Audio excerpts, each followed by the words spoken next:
ମାନସ ନାୟକ ସଭାପତି ବାବା ସ୍ୱପ୍ନେଶ୍ୱର ଜାଗର ଯାତ୍ରା କମିଟି ଆପଣ୍ଡା। ପାଖାପାଖି 45 ବର୍ଷ ଏଭବ ହବ। ଭଦ୍ରକ ଜିଲ୍ଲାର ଗୋଟେ ନିଆରା ମାଟି, ଏହି ମାଟିରେ ଅନେକ କଳାକାର, ଅନେକ ଦର୍ଶକ ଏବଂ ଯାତ୍ରା କମିଟି ସହିତ ଯୋଡ଼ି ହେଉଥିବା ଗୋଟେ ନିଆରା ମଞ୍ଚ। କ'ଣ କହିବେ ଏ ମଞ୍ଚ ବିଷୟରେ? ଏ ମଞ୍ଚ ଆଜ୍ଞା ବହୁତ ସର୍ବପୁରାତନ ମଞ୍ଚ, ଯାହାକି ଏ ମଞ୍ଚକୁ ବହୁତ ଭଲ ପାଆନ୍ତି। ଏଟା ଆଜ୍ଞା ଆମର ଫ୍ରି ଶୋ ନାଚ ଦେଖୁଛନ୍ତି ଆପଣ, ଲୋକ କେତେ ସମାଗମ ହେଉଛନ୍ତି। ଏଟା ଚିରାଚରିତ ଢଙ୍ଗରେ ଚାଲିଅଛି। ଆମ ଶିବରାତ୍ରି ଉପଲକ୍ଷେ ଅନୁଷ୍ଠାନଟି ଆମର ହେଉଛି, ପ୍ରତ୍ୟେକ ବର୍ଷ ଧରି ହେଉଛି। ଆଗେ ପ୍ରଥମେ ଛୋଟ ପାର୍ଟି ହେଉଥିଲା, ଏବେ 10 ବର୍ଷ ହେବ ବଡ଼ ପାର୍ଟି ସବୁ ହେଇକା ଚାଲିଛି ଏମିତି ଆଉ।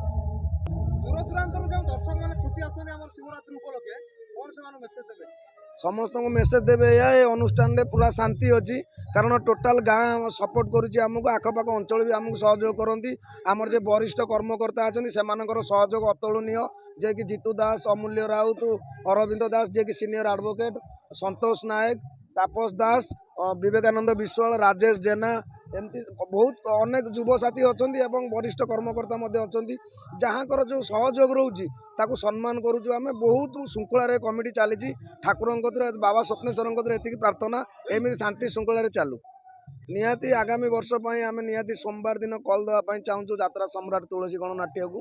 ଏମିତି ଆଉ 12 ବର୍ଷ ପ୍ଲାନିଂ ଅଛି ତୁଳସୀ ପାଇଁ। ଏଇଥିପାଇଁ ରିକ୍ସ ନେଉଛି, ଯୁବକ ସାଥୀମାନେ ଆମ ସହିତ ଅଛନ୍ତି, ଆମକୁ ଲୋକ ବହୁତ ଭଲ ପାଉଛନ୍ତି, ସହଯୋଗରେ ହାତ ବଢ଼ାଉଛନ୍ତି। ଯେହେତୁ ପୁରାତନ ଅନୁଷ୍ଠାନ, ବାବା ସ୍ୱପ୍ନେଶ୍ୱରଙ୍କର ବି ଆଜ୍ଞା ଅଛି ଏଠି ଅନୁଷ୍ଠାନ ହଉ ବୋଲି। ଏ ବର୍ଷ ଟୋଟାଲ ବନ୍ଦ ହେଇଯିବାର ଥିଲା, ଯାହା ହଉ ବାବାଙ୍କର କୃପା, କେବେ ବନ୍ଦ ହବନି ଅନୁଷ୍ଠାନ, ବରଂ ବଢ଼ି ବଢ଼ିକି ଚାଲିଛି। ଭଲ ପାଆନ୍ତି, ଯେହେତୁ ସମସ୍ତେ ମୋତେ ଭଲ ପାଆନ୍ତି, ସବୁ ଗୁରୁଜନ ମାନେ, ମୋର ସାନ ଭାଇ ମାନେ ମୋତେ ସହଯୋଗ କରୁଛନ୍ତି, ତୁ ବୁଝ, ସେଇଥିପାଇଁ ଆଗକୁ ଚାଲିଛି ଆଉ। ନିହାତି ବହୁତ ସହଯୋଗ ଅଛି। ଗାଁ ପାଖର ଯେତିକି ଆମର ପାଖ ଗାଁ ରହିଲେ ଯେତିକି ସବୁ ସମସ୍ତେ ଭଲ ପାଆନ୍ତି। ଥାନା କତରୁ, ପ୍ରଶାସନ କତରୁ ସମସ୍ତେ ସାହାଯ୍ୟ କରନ୍ତି। ଏ ଗାଁ କଳାର ମାଟି, ଆଗାମୀ ପିଢ଼ି କେତେ ସହଯୋଗ କରୁଛି? ନିହାତି ଛୋଟ ପିଲା ଆସିକି ଏଠି ଆମ ସହିତ ସହଯୋଗ କରୁଛନ୍ତି। ଯେଉଁମାନେ ବି ଯାତ୍ରାକୁ ଭଲ ପାଉଛନ୍ତି, କଳାକାର ଆମ ଗାଁରେ କିଛି ଅଛନ୍ତି, ପାଖ ଆଖରେ ଅଛନ୍ତି, ସେମାନଙ୍କୁ ବି ଅତୁଳନୀୟ ସହଯୋଗ ଆମ ପ୍ରତି ରହିଛି।